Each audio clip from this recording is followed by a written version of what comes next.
Hello बच्चों, आप लोगों के लिए देखिए कुछ इस तरह के क्वेश्चंस मैं लेकर आया हूं कि जिससे कि आपके नीट और जेई मेन के एग्ज़ाम में जो क्वेश्चंस आए हैं या आ सकते हैं उसी तरह की, बिल्कुल उसी तरह का लेवल, उसी तरह से मिलते जुलते क्वेश्चंस, और बल्कि यूँ कह लीजिए कि काफ़ी क्वेश्चन ऐसे हर डीपीपी में मैं आपको दूंगा कि जो लगभग आए हुए होंगे या आ सकते हैं। जैसे हम अगर एक क्वेश्चन को देखें, the ratio of masses of oxygen and nitrogen of a particular gaseous mixture is 1.4. The ratio of number of their molecules is, देखिए यहां पे क्या दिया गया है, यहां पे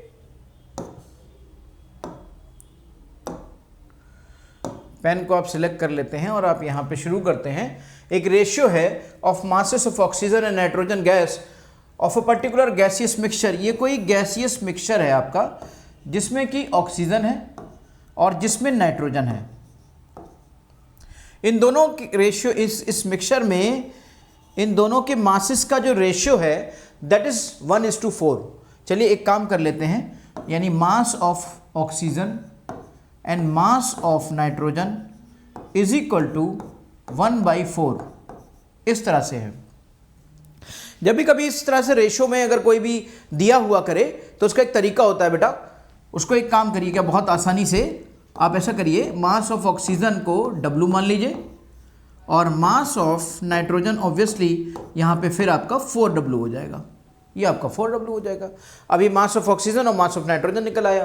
पूछा गया है कि the ratio of number of molecules. अब तो आपके लिए बहुत आसान हो गया, जो भी यहाँ पर मास दिया गया है उससे नंबर ऑफ मॉलिक्यूल्स निकालने में तो आपको कोई दिक्कत नहीं है। आप यहाँ से अगर इसके नंबर ऑफ मॉलिक्यूल्स निकालेंगे, number of molecules will be is equal to, तो आप जानते हो कि वेट ऑफ या mass of oxygen molecule divided by molecular weight into n0 या Na, एवोगैड्रो नंबर। यहाँ पर आप देखिए, यहाँ पर आपका निकल के आया ये मास ऑफ ऑक्सीजन W है और इस तरीके से मॉलिक्यूलर वेट जो ऑक्सीजन का है दैट इज 32 और ये आपका Na। अब इसी तरीके से नंबर ऑफ मॉलिक्यूल्स आप नाइट्रोजन के निकाल लीजिए। नंबर ऑफ मॉलिक्यूल्स जब आप नाइट्रोजन के निकालते हैं तो नाइट्रोजन का मास रखते हैं, नाइट्रोजन का मास रखा, नाइट्रोजन का मॉलिक्यूलर मास रखा और एवोगैड्रो नंबर से मल्टीप्लाई कर दिया। नाइट्रोजन का मास यहाँ पे हमने कितना देखा था, नाइट्रोजन का mass according to the given condition is 4W divided by molecular weight of nitrogen.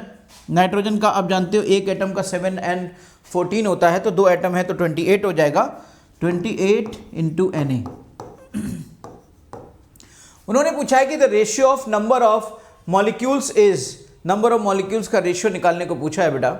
अगर नंबर ऑफ मॉलिक्यूल्स का रेशियो पूछा है तो हम नंबर ऑफ मॉलिक्यूल्स तो निकाल ही चुके हैं, तो अब रेशियो निकालने में कौन सी बड़ी बात है, रेशियो भी निकाल देते हैं भाई। n oxygen divided by n nitrogen which is equal to, ये दोनों का आप रेशियो निकाल लो। रेशियो निकालना तो और भी आसान है, W/32 into Na divided by 4W/28 into Na।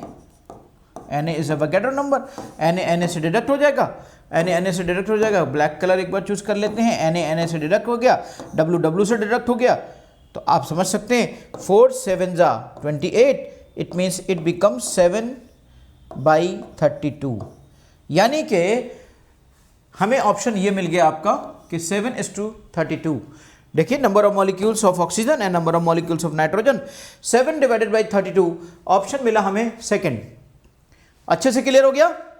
चलिए आगे बढ़ते हैं, अगले क्वेश्चन पे देखते हैं। यहां पे दिया गया है total number of electrons in 1 mole of CO2. Total number of electrons in 1 moles of CO2 is in terms of n0. n0 यहाँ पर क्या है, Avogadro number. Okay, 1 mole of CO2 भैया, और टोटल नंबर ऑफ इलेक्ट्रॉन्स पूछे हैं 1 mole of CO2 में। जरा मुझे बताइए कि 1 मोल ऑफ CO2 में टोटल कितने इलेक्ट्रॉन्स होंगे, टोटल मोल्स कितने होंगे इलेक्ट्रॉन्स के।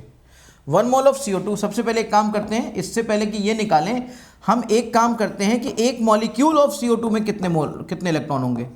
1 मॉलिक्यूल ऑफ CO2 में अगर देखा जाए कि इलेक्ट्रॉन्स कितने होंगे 1 मोल ऑफ CO2, यानी कि हम यहाँ लिख सकते हैं electrons present in 1 molecule of CO2। 1 molecule of CO2 में इलेक्ट्रॉन्स कितने होंगे जरा देखते हैं। तो कार्बन के अंदर 6C12, ऑक्सीजन के अंदर 8O16। जब 8O16 है, ऑक्सीजन के अंदर 8 है और यहाँ पे 2 ऑक्सीजन है, तो 8 × 2 यानी 16, तो कुल मिला के ये 16 हो गया। It means this is 22। ये 22 इलेक्ट्रॉन्स हैं। 1 electrons present in the molecule, 22 electrons present in 1 molecule of CO2 is equal to 6 + 16 यानी 22 इलेक्ट्रॉन्स। ओके, अगर ये एक मॉलिक्यूल के टर्म में है तो हमने ऐसे लिखा, और अगर ये एक मोल के टर्म में होता तो हम क्या लिखते? हम लिखते 22 मोल्स ऑफ इलेक्ट्रॉन। अब now tell me one thing, अगर कोई किसी भी चीज का 1 मोल होता है तो वो नंबर उसमें कितना होता है? N0। तो अगर इसमें 1 मोल ऑफ इसका मतलब हम यहां से सीधे लिख सकते हैं electron present in 1 mole of CO2 is equal to 22 mole of electron, and 1 mole having N0 number, so this is 22 N0 electrons. The right option is 22 N0. Okay बेटा, एक बार देख लो अच्छे से। ठीक है, चलिए अगले क्वेश्चन पे चलते हैं। हम लोगों ने यही बातें तो सीखी थी अभी तक। इस क्वेश्चन को देखते हैं। बहुत ही आसान क्वेश्चन, बहुत ही आराम से आप लोग कर सकते हो। बस आराम से क्वेश्चन को पढ़िए, समझिए क्या दिया है ये लिखिए और उसके हिसाब से एक एक करके सॉल्व करिए। आंसर खुद आपके सामने आ जाएगा। इन्होंने पूछा है largest number of atoms in, किस में सबसे ज्यादा नंबर ऑफ एटम्स है? तो एक काम करिए, पहले मोल्स निकाल लीजिए। 1 पॉइंट, पहला ऑप्शन देखते हैं हम लोग। पहले ऑप्शन में जो दिया गया है कि 1.6 ग्राम CH4, 1.6 ग्राम CH4 का मतलब क्या हुआ कि भैया 1.6 और इसका मॉलिक्यूलर वेट कितना होगा? 12 + 4 यानी 16। It means it becomes 0.1 mole of CH4। ये 0.1 मोल ऑफ CH4 बन गया। Now tell me one thing कि 0.1 मोल ऑफ CH4 अगर ये है और एक CH4 में कितने एटम्स हैं? 5 एटम्स हैं, तो ये 0.5 मोल एटम्स हो गए, मोल ऑफ एटम्स। इसका मतलब ये हुआ टोटल नंबर ऑफ एटम्स इसमें कितने हैं? इसका मतलब इसमें हुआ 0.5 N0 एटम्स यहाँ पर मौजूद हैं। अब बिल्कुल इसी तरीके से ज़रा देखिए, इसमें तो 0.5 N0 एटम्स आ गए। अब दूसरे में देखिए, दूसरे में कितने हैं, तीसरे में कितने हैं? दूसरे में आपने देखा, दूसरे में देखा 1.7 ग्राम, 1.7 ग्राम ऑफ, अब आप सब जानते हो, पहले इसको मोल में कन्वर्ट कर लो। मोल में आपने कन्वर्ट किया, मोल में कन्वर्ट किया तो कैसे किया? 1.7 gram divided by molecular wait. Ammonia का मॉलिक्यूलर वेट कितना होगा? 14 + 3 यानी कि 17, यानी यहाँ पर भी 0.1 मोल आया, 0.1 मोल ऑफ NH3 आया। लेकिन ज़रा देखिए, एक NH3 मॉलिक्यूल के अंदर कितने एटम्स हैं? 4 एटम्स हैं। 4 एटम है तो इसका मतलब ये कन्वर्ट किस में हो जाएगा? ये कन्वर्ट हो जाएगा 0.4 मोल of atoms. 0.4 mole of atoms का मतलब 0.4 N0 एटम्स, तो इसमें 0.4 N0 आ गए। चलिए सी वाले को करिए। सी वाले में देखिए, सी वाले में आपने देखा कि 1.8 ग्राम वाटर, 1.8 ग्राम वाटर का मतलब हुआ 1.8 divided by molecular weight of water. Molecular weight of water कितना है बेटा? 18। यहाँ पर फिर से ये 0.1 मोल आ गया, 0.1 mole of water. 0.1 mole of water मतलब 0.3 mole of atoms. 0.3 mole of atoms के मीन्स 0.3 N0 एटम्स। अब बताइए where we are getting largest number of atoms? Obviously this is the right answer. And this is your A option. देखिए यहां पर आपके निकल रहे हैं 0.5 एन नॉट एटम्स, दूसरे वाले में निकल रहे हैं 0.4 एन नॉट एटम्स, और इस वाले में निकल रहे हैं 0.3 एन नॉट एटम्स। क्यों निकले, कैसे निकले, हर चीज़ आपके सामने है। यही सब चीज़ें तो हम लोगों ने सीखी थी, और धीरे धीरे करके, और ये सब वो क्वेश्चंस हैं जो कहीं ना कहीं आए हुए हैं एग्जाम में, या तो जेई मेन और नीट और जेई मेन, दो चीज़ों को लेकर मैं चल रहा हूँ। याद रखिएगा हमेशा कि नीट वाले जो तैयारी कर रहे हैं उनको जेई मेन के क्वेश्चन करना ज़रूरी है, जो जेई मेन वाले तैयारी कर रहे हैं उनको नीट के क्वेश्चन करना ज़रूरी है। दोनों का लगभग लेवल प्लस माइनस थोड़ा बहुत रहता है। चलिए भैया अगले क्वेश्चन पे चलते हैं, एक और अच्छा question. Number of moles in 1 kilogram electron, 1 kilogram electron में नंबर ऑफ मोल्स। सोल्यूशन की तरफ बढ़ते हैं। अगर सोल्यूशन हम इसका देखें तो हमें दिखेगा कि यार 1 किलोग्राम इलेक्ट्रॉन का क्या मतलब है भाई। एक सबसे पहले तो एक काम करते हैं, मास ऑफ इलेक्ट्रॉन की बात करते हैं। मास ऑफ इलेक्ट्रॉन कितना होता है, 9.1 into 10⁻³ kilogram. This is 1 electron, mass of 1 electron. अब यहां से अगर मैं कहूं आपसे कि मास ऑफ, एक काम करिए, मास ऑफ 1 मोल ऑफ इलेक्ट्रॉन, तो क्या करेंगे आप, तो आप करेंगे 6.0 इंटू 10⁻23, शॉर्ट में लिख दे रहे हैं, पूरा नहीं लिख रहे हैं ताकि कैलकुलेशन आ जाए। 9.1 इंटू 10⁻³ किलोग्राम, तो आपने एन नॉट से मल्टीप्लाई कर दिया, क्योंकि 1 मोल का मतलब होता है एन नॉट, जहां पर भी मोल लग गया वो एन नॉट बन गया। तो यहां से जो वेट आपका निकल के आएगा दैट विल बी अप्रोक्सीमेटली 9 6 54, 5.4, यहां पे पॉइंट आ गया, 9 6 54, तो 5.4 अगर लेते हैं आप तो ये आपका आ जाएगा -7, 10⁻⁻7 किलोग्राम। जरा ध्यान से देखिए, अगर आप 54 लेते तो 54 लेने पर आपका -8 आता, 831, लेकिन आप 5.4 लेंगे तो ये आपका बन जाएगा 5 पॉइंट्स, यानी 5.4 इंटू 10⁻⁻7, ये किलोग्राम आपका बन गया mass of 1 mole of electron. लेकिन इन्होंने कहा कि how many moles are there 1 kilogram of electron, तो हम यहां से एक बात कह सकते हैं कि भाई 5.4 इंटू 10⁻⁻7 किलोग्राम इलेक्ट्रॉन में 1 मोल है, 1 मोल ऑफ इलेक्ट्रॉन है। तो अगर आप कह रहे हो कि 1 किलोग्राम इलेक्ट्रॉन में कितने मोल हैं, तो आप यहां से ऐसे निकाल सकते हो। मान लीजिए इसे आपने x मान लिया, तो x बराबर क्या हो जाएगा, आप सब जानते होंगे कि ये क्रॉस मल्टीप्लाई हो जाता है। तो 1 kilogram into 1 mole of electron divided by 5.4 into 10⁻⁻7। अगर आप इसे कैलकुलेट करेंगे तो उम्मीद है ये वाला, देखिए ये वाला नंबर, वैसे देखिए कैलकुलेशन अब होगा तो बहुत टाइम लगता है, तो ये वाला नंबर अब जाएगा ऊपर तो 10⁻7 आएगा, ऊपर जाएगा तो ये 0.2 के करीब आएगा, यानी कि ए ऑप्शन आपको मिल जाएगा। ए ऑप्शन 10⁻6 के करीब, यानी कि ए ऑप्शन आपको आराम से मिल जाएगा 1.83 इंटू 10⁻6। फिर से समझ लीजिए एक बार, एक इलेक्ट्रॉन का मास है 9.1 into 10⁻31 kilogram, mass of 1 mole of electron, यानी कि mass of N naught electrons. N naught मतलब 6.03 इंटू 10⁻23 से मल्टीप्लाई कर दिया, तो 1 मोल इलेक्ट्रॉन का मास आ गया 5.4 इंटू 10⁻7 किलोग्राम। अब मैं एक बात कह सकता हूं कि 5.4 इंटू 10⁻7 किलोग्राम इलेक्ट्रॉन 1 मोल के बराबर होता है, तो 1 किलोग्राम इलेक्ट्रॉन में कितने मोल होंगे, मैंने x मान लिया और x की वैल्यू को इस तरीके से निकाल दिया। ओके, चलिए ओके, अगला क्वेश्चन हम लोग देखते हैं।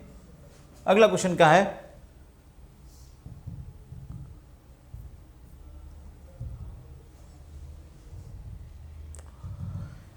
नेक्स्ट क्वेश्चन,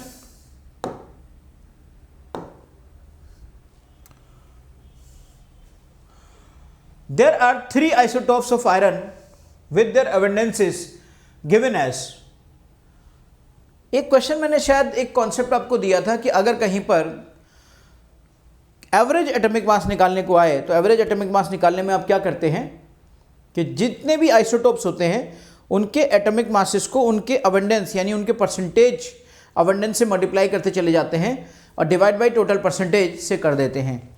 आपको याद होगा कि मैंने वो क्वेश्चन ही पर इस पर बेस्ड देखिए 10 atomic masses are there in one atom, यानी वो पूछना चाहते हैं average atomic mass.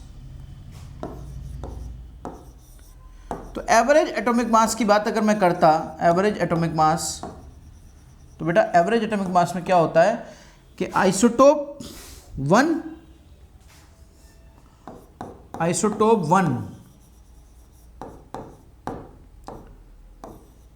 Into percentage of 1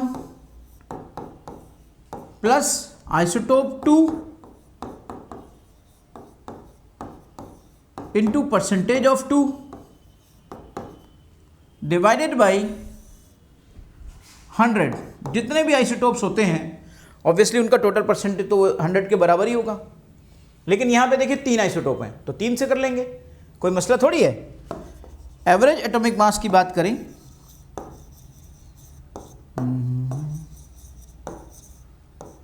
isotope 1, देखिए आइसोटोप 1 का एटॉमिक वेट, सबका एटॉमिक वेट रखते हैं यहाँ पे, इसका भी एटॉमिक वेट और इसका भी एटॉमिक वेट।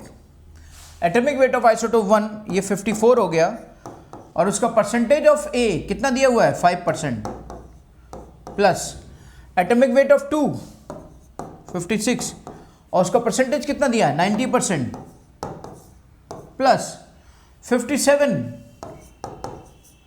और परसेंटेज कितना दिया है, परसेंटेज यहां पे देखेंगे आप तो ये आएगा आपका 5। ओवरऑल अगर आप परसेंटेज को जोड़ेंगे तो ये परसेंटेज 100% तो ये।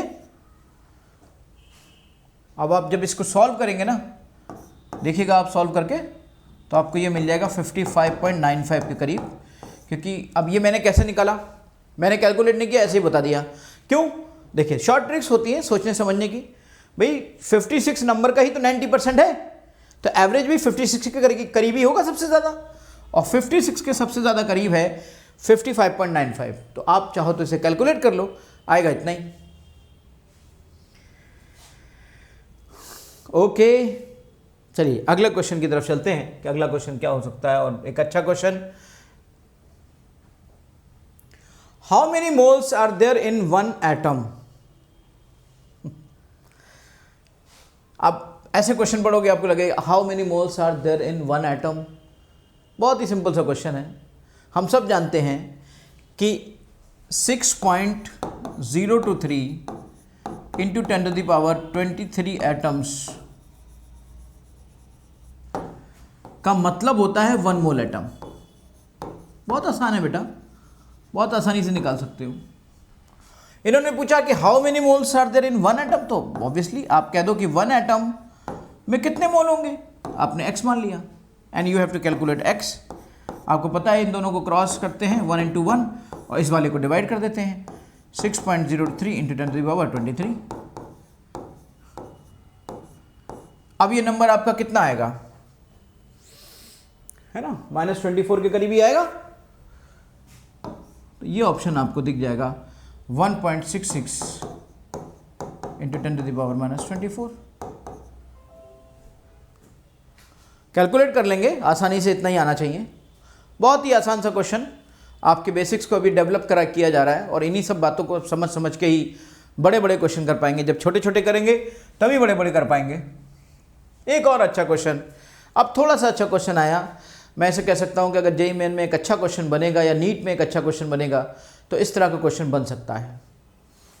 जरा देखिएगा, in rhombic sulphur S atoms are joined in S8 molecule with the density 2.6। इसमें मैं देखता हूं क्या हो सकता है। हम लोग सब जानते हैं कि भैया जो आपका ये होता है सल्फर होता है ना, ये क्राउन लाइक स्ट्रक्चर बनाता है। एक सल्फर, दूसरा सल्फर, तीसरा सल्फर, चौथा सल्फर, पांचवा सल्फर, छठा, सातवां, आठवां, क्राउन लाइक स्ट्रक्चर बनाता है, क्राउन लाइक मॉलिक्यूल बनाता है। यानी कि इसका जो मॉलिक्यूल ये बन रहा है, ये मॉलिक्यूल S8 मॉलिक्यूल है। अब S8 मॉलिक्यूल है तो इस मॉलिक्यूल का मॉलिक्यूलर वेट कितना होगा, इसका मॉलिक्यूलर वेट होगा 8 इंटू 32, क्योंकि एक एटम होता है सल्फर का 32 का। तो ये आप देखिए जरा, ये वैल्यू कितनी आ जाएगी, ये वैल्यू आ जानी चाहिए आपकी 256। 8 2 16, 8 3 24, 1 25, इट बिकम्स 256।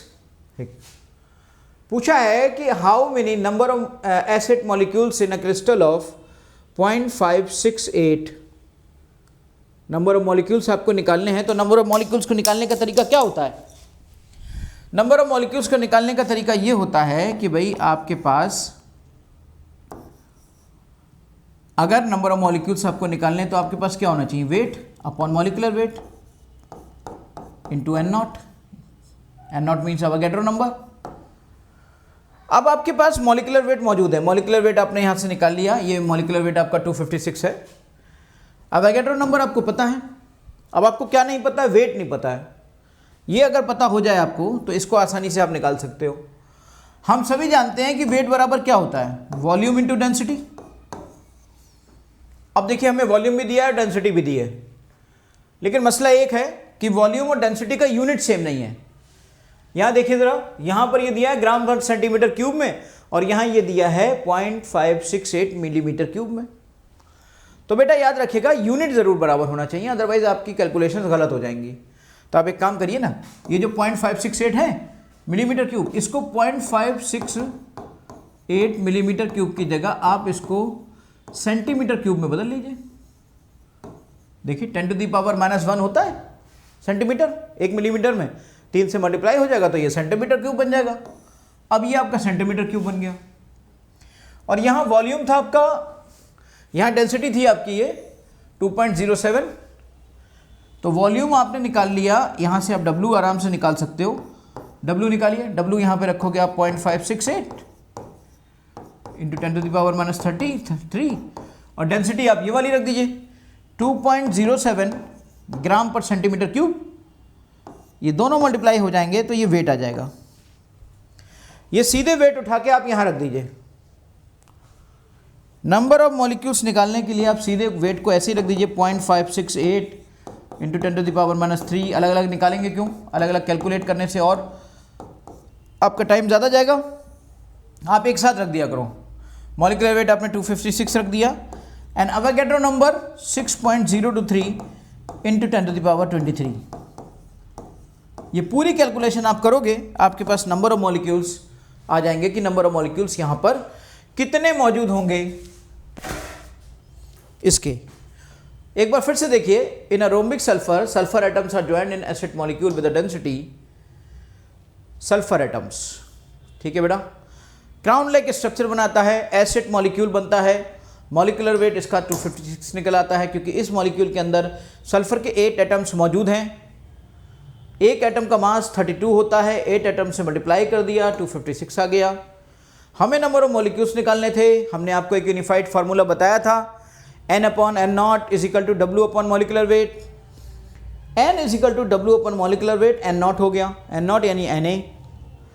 मॉलिक्यूलर वेट हमने ये निकाल लिया था। Na हमें पता ही है कि अवोगैड्रो नंबर क्या होता है, हमें चाहिए था वेट। वेट के लिए हमारे पास वॉल्यूम और डेंसिटी मौजूद थी और वॉल्यूम आपका यहाँ पर देखिए ये दिया है 0.568 मिलीमीटर क्यूब और डेंसिटी दी गई है 2.07 ग्राम पर सेंटीमीटर क्यूब। तो अगर मैं यहाँ पर भी सेंटीमीटर क्यूब कर लेता तो ये मल्टीप्लिकेशन हमारा आसानी से ग्राम हमें दे देता। तो मैंने क्या किया, इसको हमने सेंटीमीटर क्यूब में कन्वर्ट कर लिया। फिर इन दोनों को हमने मल्टीप्लाई कर दिया। इन दोनों को मल्टीप्लाई करके हम अलग से वैल्यू निकालते, उससे अच्छा था कि हमने वहीं पे वैल्यू रख दी। जब हम वहीं पे वैल्यू रख देंगे, ज़रा थोड़ा सा अंदाज़ा लगाइए आप, तो आपको लगेगा कि हाँ भाई हम आंसर के बहुत करीब कैसे पहुंच सकते हैं। देखिए 23 प्लस है, ये -3 है, तो 20 के करीब ये आ जाएगा। अब ये आपका आ गया 6 है, 6 2 12, 12 और 12 5 6, 60 यानी, लेकिन ये है पॉइंट वाला तो 6 ये मान लीजिए आप, 6 ये मान लेंगे आप, तो ये आपका बन जाएगा, तो ये आपका करीब ये आंसर आएगा। मेरे हिसाब से ये वाला आंसर आपका आना चाहिए। आप एक बार कैलकुलेट कर लीजिएगा तो आपको बिल्कुल सही आंसर खुद ही मिल जाएगा। ओके, कैलकुलेशन आप आसानी से कर सकते हो। आगे बढ़े, चलिए एक और अच्छा क्वेश्चन, कभी एग्जाम में आया हुआ, नीट में आया हुआ क्वेश्चन है, बहुत अच्छा क्वेश्चन। देखो बेटा, आयनिक मास ऑफ X3- इज 31 ग्राम पर मोल। X3 माइनस, यानी कि आपको एक आयन दे दिया गया और इसका आयनिक मास दे दिया गया। इसका मतलब 1 मोल का है ना ये, तो 1 मोल का मतलब क्या होता है? 1 मोल का मतलब तो यही हुआ कि भाई आयनिक वेट इसका ये दिया गया है। आयनिक वेट इन ग्राम का मतलब हो गया ये 1 मोल का दिया गया है, एंड दैट इज 31 ग्राम। अब आप मुझे बताओ आयनिक वेट में कौन कौन जुड़ेगा? वेट में कौन जुड़ता है? न्यूट्रॉन और प्रोटॉन वेट के लिए जिम्मेदार होते हैं, इलेक्ट्रॉन वेट के लिए जिम्मेदार नहीं होता। तो यहाँ पे न्यूट्रॉन और प्रोटॉन मैं स्मॉल में दिखा दूं ताकि आप कंफ्यूज ना हो। न्यूट्रॉन और प्रोटॉन जिम्मेदार होते हैं वेट के लिए, यानी मैं कह सकता हूँ कि ये जो 31 ग्राम है ये आपके 1 मोल न्यूट्रॉन और प्रोटॉन का ये होगा। ठीक, एक मॉलिक्यूल का ये 31 न्यूट्रॉन और प्रोटॉन का। अगर आप इसके टर्म में देख रहे हो तो इसको 31 लिखो, ग्राम मत लिखो, है ना, क्योंकि ग्राम में लिखने में दिक्कत आएगी, क्योंकि न्यूट्रॉन और प्रोटॉन के टर्म में देखते हैं तो AMU में लिखते हैं, पर नंबर सेम होता है। तो neutron plus neutron is equal to 31। इसका मतलब ये हुआ, यहाँ से ये निष्कर्ष निकला, यहाँ से ये कंक्लूजन निकला। अब देखिए इन्होंने दिया है 16 न्यूट्रॉन्स हैं। अगर ये 16 न्यूट्रॉन्स हैं तो इसका मतलब ये हुआ कि 16 plus P is equal to 31। तो प्रोटॉन बेटा कितने आए? प्रोटॉन आए 15। अगर ये अब इन्होंने पूछा क्या है? 10 number of electrons in X3 minus. समझिए जरा, प्रोटॉन यहां पर 15 है, प्रोटॉन यहां पे 15 है, इसका मतलब क्या हुआ? इसका एटॉमिक नंबर 15 है, क्योंकि प्रोटॉन के नंबर से ये डिसाइड होता है कि इसका एटॉमिक नंबर क्या है। अब ये X3 माइनस है आपका। याद रखिएगा कि अगर आपको नंबर ऑफ इलेक्ट्रॉन्स निकालने हैं तो नंबर ऑफ इलेक्ट्रॉन्स बराबर होता है Z plus minus charge plus minus charge. अगर चार्ज है तो सही है, चार्ज नहीं है तो Z के बराबर हो जाता है, प्लस माइनस चार्ज। अब ये माइनस का मतलब क्या हुआ? माइनस का मतलब हुआ कि इलेक्ट्रॉन आए बाहर से, तो ये 15 था और इलेक्ट्रॉन 3 बाहर से आए तो वो जुड़ जाएंगे, इसका मतलब ये 18 हो गया। अगर चले गए होते तो माइनस होता, तो ये घट जाते। तो इस तरीके से यहाँ पे नंबर ऑफ इलेक्ट्रॉन आपने आसानी से समझा। फिर से एक बार समझिए, आयनिक वेट यहाँ पे दिखाया जा रहा है 31 ग्राम, तो इसका मतलब क्या हुआ कि जो नंबर 31 है ये न्यूट्रॉन प्लस प्रोटॉन के बराबर है। यहाँ पे हमें इन्फॉर्मेशन दी गई 16 न्यूट्रॉन है हमारे पास, 16 न्यूट्रॉन है तो इसका मतलब प्रोटॉन यहाँ पे 15 है। देखो बेटा, किसी का भी जो प्रोटॉन होता है ना वही उसका एटॉमिक नंबर होता है। इसका मतलब ये प्रोटॉन आपका atomic number Z is equal to 15 हो गया। Z इज इक्वल टू अगर 15 हो गया तो ज़रा समझिए इस बात को कि नंबर ऑफ इलेक्ट्रॉन्स निकालने के लिए तरीका क्या होता है। नंबर ऑफ इलेक्ट्रॉन्स होता है Z प्लस माइनस चार्ज। अगर कोई न्यूट्रल होता है तो ये चार्ज 0 हो जाता है, और ये चार्ज 0 हो जाता है जब न्यूट्रल होता है। अब यहाँ पे तो ये आयन है तो ये न्यूट्रल तो होगा नहीं। अब वो भी आयन कैसा है? माइनस का। इसका मतलब क्या हुआ? 3 इलेक्ट्रॉन आए थे तो ऐड होगा यहाँ पर, और अगर ये प्लस का होता तो क्या होता? सब्ट्रैक्ट होता। इस तरीके से हमारे 18 हुआ और हमें ये आंसर बहुत आराम से मिल गया। देखिए कितना आसान सा क्वेश्चन था ना। तो ऐसे कोई बहुत टफ क्वेश्चन नहीं आते हैं, बहुत आसानी क्वेश्चन आते हैं। चलिए एक बहुत ही आसान सा क्वेश्चन, एक और बहुत आसानी से आप सोच सकते हो। इन्होंने पूछा number of water molecules in 1 drop of water. अरे आप उसी सोल्यूशन की तरफ जाओ ना जो मैंने आपको एक यूनिफाइड फार्मूला दिया था कि number of moles is equal to weight upon molecular wait